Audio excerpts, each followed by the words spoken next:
Bonjour chers auditeurs. Voilà, ça fait longtemps que je vous ai présenté une de mes rencontres inspirantes et aujourd'hui, enfin, je vous présente Laetitia. Laetitia Nini qui va nous parler de son livre Lotus. Voilà, on va vous donner toutes les informations au cours de cette interview et vous allez comprendre pourquoi elle est une rencontre inspirante pour moi et certainement pour vous. Donc, Laetitia, je suis vraiment ravie que tu aies accepté de faire cette interview. L'objectif ici, moi, j'aimerais vraiment que tu montres à tous ceux qui nous regardent, à tous ceux qui nous écoutent, que tout est possible. Donc voilà, je te laisse te présenter un peu. Vas-y, dis-nous. Alors, bonjour Fanny, merci mille fois à toi pour cette invitation. C'est un véritable honneur de faire partie de ces rencontres inspirantes, parce que toi-même, tu m'as inspiré énormément. Donc, merci mille fois pour ce cadeau que tu me fais. Donc, comme tu l'as dit, je m'appelle Laetitia Nini, j'ai 39 ans. J'ai donc écrit dernièrement un livre qui s'appelle Lotus. Tu me fais l'honneur de présenter aujourd'hui. C'est une belle aventure que je vis au quotidien depuis quelques mois. Je me laisse totalement porter par ce qui m'arrive et justement, oui, tout est possible. Absolument tout est possible parce qu'il y a 1 an et demi en arrière, je n'aurais pas imaginé tout ça. Et me voilà aujourd'hui face à toi pour le présenter.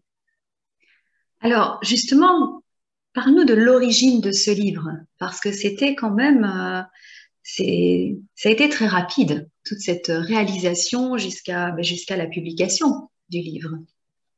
C'est vrai, c'était alors l'origine, la genèse du livre, aussi bien la base que l'histoire, c'est une amitié. C'est que vous découvrirez dans le livre. Mais de base, j'aime énormément écrire. De profession, je suis traductrice. J'aime jouer avec les mots. J'ai toujours aimé écrire. Et il y a 5 ans, je rencontre une personne qui deviendra une personne très importante dans ma vie, qui n'a pas cessé de m'encourager à écrire.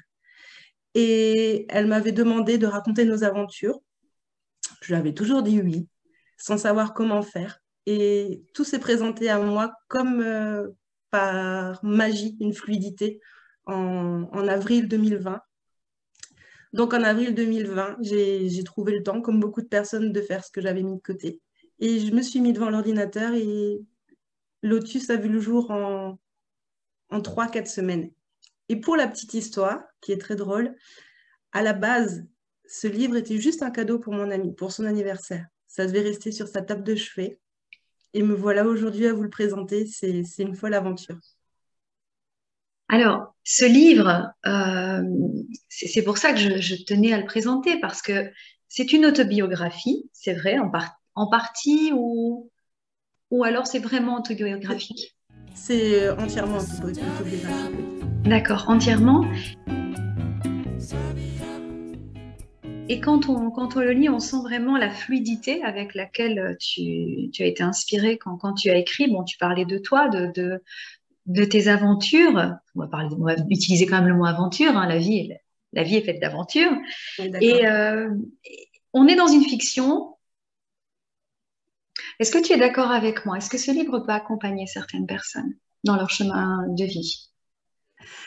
Je l'espère, effectivement, et je pense qu'il peut accompagner les gens. Parce qu'il s'agit de ma vie, de mon développement personnel, que j'ai entamé comme beaucoup de personnes il y a quelque temps, mais qui a pris une toute autre tournure l'année dernière, où j'ai rencontré, parce que tu parlais de fluidité, où j'ai pris conscience de l'énergie qui nous entoure Mhm. et qui est en nous. Et ça m'a fait un bien fou, vraiment, de découvrir tout ça, notamment grâce à toi, Fanny, il faut le dire. Tu t'es trouvée sur mon chemin à un moment où j'en avais énormément besoin. Et j'ai découvert toutes ces énergies grâce à toi. Et la fluidité vient de là aussi, parce que c'est un récit autobiographique, c'est un road trip amical, des aventures insolites, mais il y a ce fil conducteur qui est l'énergie, les chakras, Mhm. qui viennent. J'ai essayé d'associer chaque aventure qu'on a pu vivre à deux à chaque chakra pour voir où on se situe dans notre développement personnel. Et j'espère que les gens, en le lisant, peuvent avoir une prise de conscience comme celle que j'ai eue l'année dernière. Et ça me touche, hein, ce que tu dis, bon, au-delà du fait que voilà, je t'ai inspirée. Merci YouTube, hein, parce que c'est vrai que c'est grâce à YouTube aussi qu'on fait de belles rencontres, mais dans les deux sens, vraiment. Mais j'aime beaucoup cette idée de fil conducteur que sont les chakras. C'est vraiment ce que j'avance dans la plupart de mes formations. Avoir ce fil conducteur permet d'être plus ancré et de se voir avancer, justement.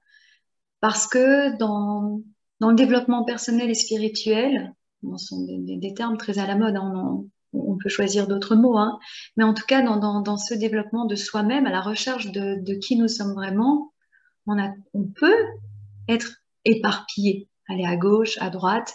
Et c'est ça que j'aime aussi dans ce livre, c'est ce road trip, comme tu dis. Il y a une route, on avance.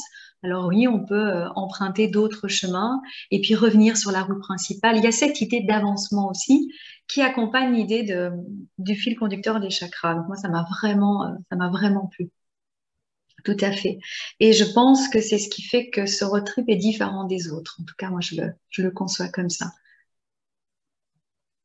Tu es d'accord? Je suis entièrement d'accord.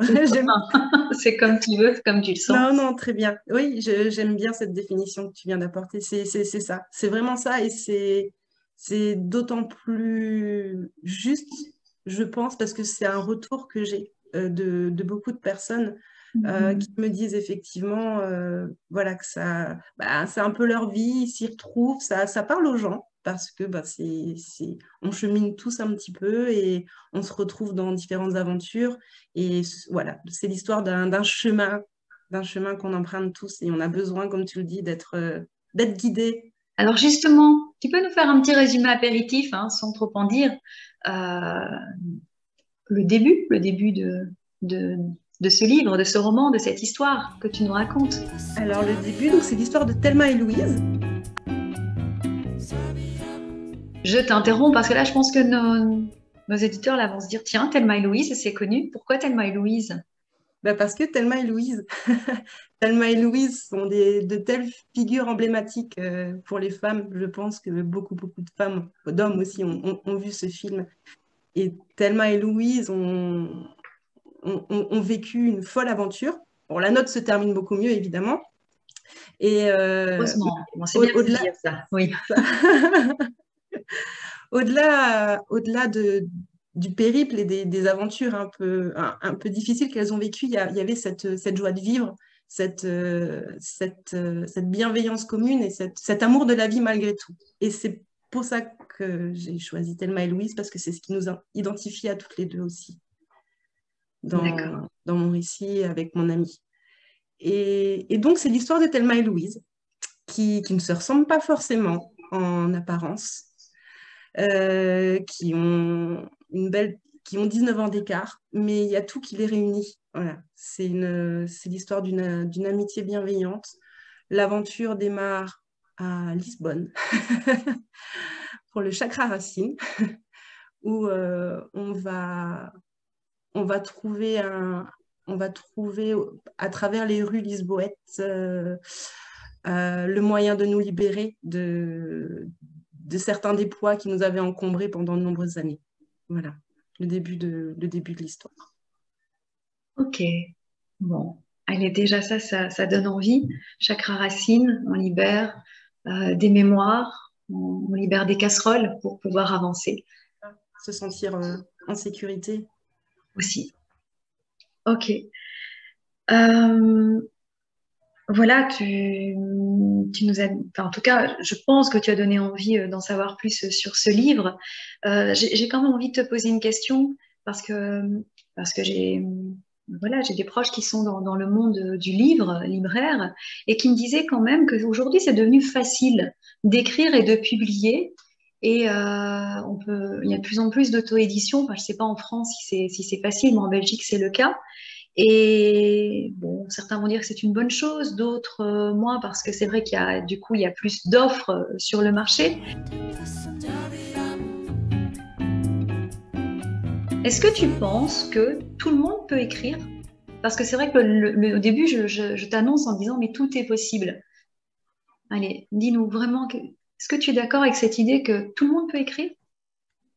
Je pense que tout le monde peut écrire parce que, comme on disait, tout est possible. On a tous la possibilité de faire ce que l'on veut vraiment. Je ne sais pas jouer au piano, mais je me dis que peut-être que si j'avais envie de le faire demain, en me donnant les moyens, j'y arriverai. Et donc, dans ce sens, je pense que tout le monde peut écrire du moment qu'il y a quelque chose de fort qui nous guide, ce qui a été mon cas. C'est vrai que peut-être que d'autres ont plus de prédispositions, comme pour la musique, comme pour la peinture, mais c'est à la portée de tous, effectivement, parce qu'on a sans doute beaucoup à mettre dans les mots. Ça fait du bien d'écrire.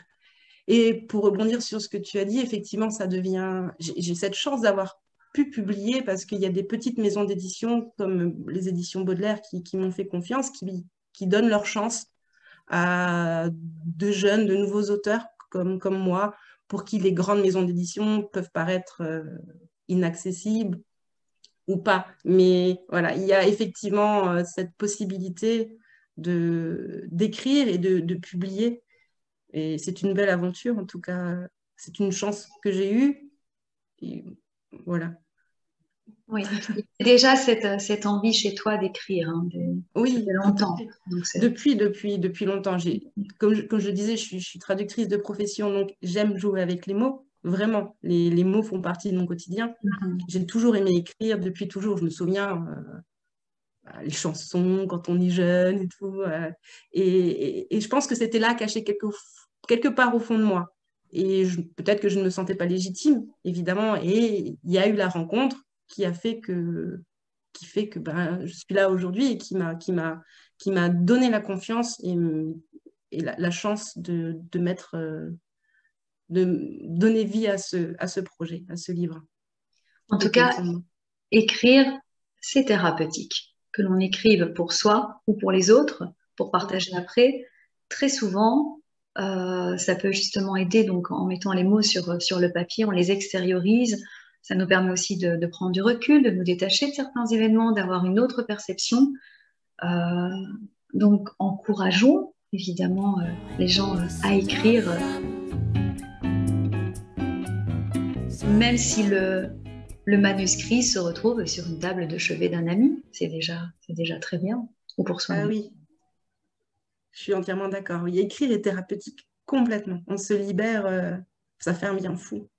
Comme tous les arts d'ailleurs. Mais c'est vrai que oui, j'encourage énormément les gens à mettre par écrit ce qu'ils ont au fond d'eux. Ça fait un bien fou, vraiment. Ok. Alors, comment peut-on se procurer ce livre? Alors, il est disponible en ligne sur Internet, donc dans tous les points de vente habituels, la Fnac, Cultura, Amazon aussi, de Citre. En tout cas sur Internet, sur le site aussi de la maison d'édition qui s'appelle les éditions Baudelaire, où il y a effectivement tous les points de vente qui y sont regroupés. En librairie, près de chez moi, mais il faut que vous habitiez près de Mulhouse. Et voilà, pour le moment, il est là. D'accord. Ok. De toute façon, on mettra les informations précises dans le descriptif sous cette vidéo. Et aussi, comment te contacter? Parce que ici, je t'ai présentée comme écrivaine. Et tu es aussi, alors traductrice, on l'a compris, on le met de côté, et tu es aussi thérapeute énergéticienne. Oh, allez, c'est aussi être traductrice hein, dans un autre domaine en réalité. Hein. Alors, parle-nous de Ouais. ce que tu proposes comme accompagnement, puisque tu as ton cabinet près de Mulhouse. C'est ça, tout à fait. Ben, comme tu le dis, oui, ça peut être effectivement de la traduction. Traduire les douleurs physiques et voir quel est le mal un peu plus psychique qui se cache derrière tout ça. Donc, c'est du soin énergétique. C'est du soin énergétique Reiki que je propose dans mon cabinet, effectivement. Donc, un accompagnement énergétique. On regarde au préalable ensemble quels sont les problèmes, les nœuds à dissoudre, les tensions. J'accueille le patient dans mon cabinet et on fait ensemble un bilan de ses besoins. Et ensuite, par le soin énergétique, j'essaye de rééquilibrer ce qui a besoin d'être équilibré à nouveau. Okay. En présentiel ou en distanciel ou les deux? Les deux, ouais, ouais. Les deux sont possibles. Et je me déplace aussi, si je vais à domicile si besoin. Ok. Est-ce qu'il y a une page Facebook ou alors un site internet? J'ai effectivement un site internet.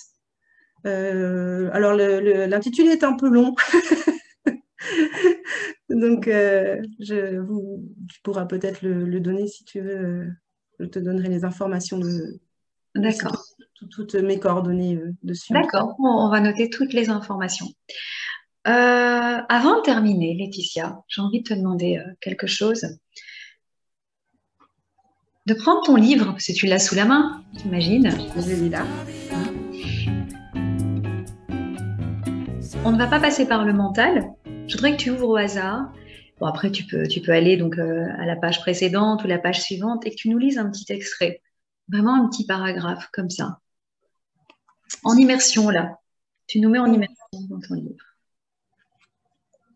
Ah ah. Au hasard. Sans trop réfléchir, on va dire. Sans trop réfléchir.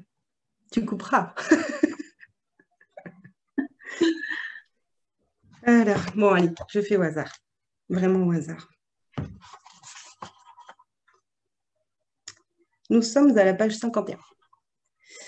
Avant que je fasse la connaissance de Thelma, j'étais une personne assez repliée sur moi-même, certes à l'aise et joviale dans mon cercle d'amis proches et en famille, mais quasiment incapable d'aller à la rencontre de nouvelles têtes, bloquée par ma timidité et par ce manque terrible de confiance en moi. J'avais peur d'être jugée et de ne pas être appréciée. Alors là, pour clôturer cette interview, c'est top. Voilà, te voilà sur la chaîne Courant Indigo. C'est dingue, hein? Et ouais, et il y aura quand Comme même quoi, quelques vues. tout est possible. Ouais, tout est possible, tout à fait. Je te remercie beaucoup d'avoir joué le jeu de cet échange. C'était un réel plaisir. Merci à toi, Fanny. Vraiment avec plaisir. Toutes les informations te concernant le livre se trouvent dans la description. Aussi, ton site internet pour que les gens puissent te contacter facilement. Je t'embrasse très fort. Qu'est-ce que je peux te souhaiter? Qu'est-ce que tu peux me souhaiter? Il y a quelque chose qui revient de manière assez récurrente, dont j'ai pris conscience il n'y a pas si longtemps que ça non plus. Mais c'est ce qu'on peut me souhaiter à moi, mais que j'aurais envie de souhaiter à tout le monde aussi. C'est tout n'est qu'amour. Tout n'est qu'amour. Donc de vivre plus dans l'amour que dans la peur. Voilà. Je crois que si on arrive à garder ça en fil conducteur, donc rester le plus possible dans l'amour, peut-être. Merci. Il y a l'effet Reiki derrière aussi. Hein. Voilà. Tout à fait. Allez, je t'embrasse très fort. Je vous dis au revoir, chers auditeurs, à une prochaine fois. Voilà, j'espère que vous trouverez aussi que Laetitia est une rencontre inspirante. Au revoir. Petit ajout à cette vidéo, sachez que pour ceux qui sont de ma région, donc à Dour en Belgique, j'ai fait commander donc, par la librairie Néopolis à Dour, rue Grande 85, quelques exemplaires du livre Lotus de Laetitia. Donc voilà, qui sait, peut-être que je vous croiserai en bas, puisque vous savez que l'atelier Indigo, le grenier d'Athéna, se trouve à l'étage de cette librairie. Donc, librairie Néopolis à Dour, 85, rue Grande. Voilà. Merci. Au revoir, chers auditeurs.